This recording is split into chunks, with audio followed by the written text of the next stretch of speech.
Welcome to Philippine-Canadian Enquirer's Daily News Roundup, brought to you by CanadianEnquirer.net, your only Filipino-Canadian daily news portal.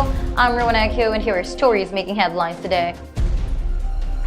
Duterte to urge Congress to conduct special session on BBL. President Rodrigo Duterte said he is set to ask Congress to convene a special session so that they can have a proper deliberation regarding the proposed Bangsamoro Basic Law. He will do this even just for one day to let the concerns of the Moro people be heard. Referring to the Moro Islamic Liberation Front and the Moro National Liberation Front, the president stressed that all concerned groups should be part of the peace talks. Quote, "For me, it must be inclusive, all. No one should be left out in these peace talks. MILF, MNLF, LUMAD, all groups to join," unquote, Duterte said on Monday in his speech during the first Bangsamoro Assembly held in Sultan Kudarat, Maguindanao. Quote, "I will work very hard for it. I will ask Congress to a special session just to hear you talk about this.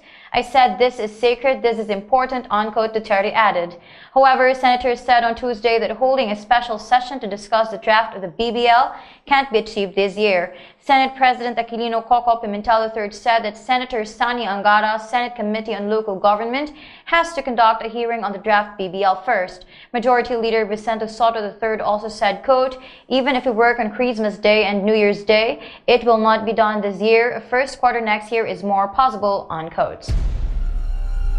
Aquino denies ties in destabilization plot against Duterte.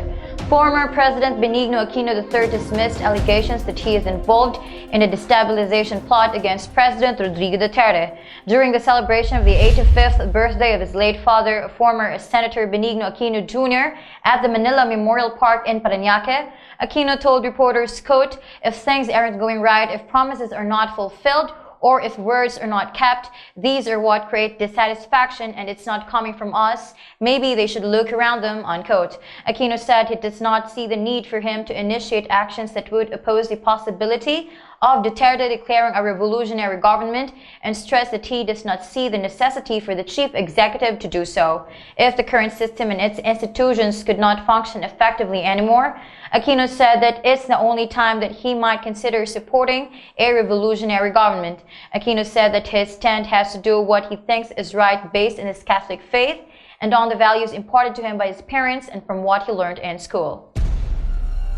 Chief Justice Sereno asked me to tone down letters seeking transfer of Maute cases, Aguirre says.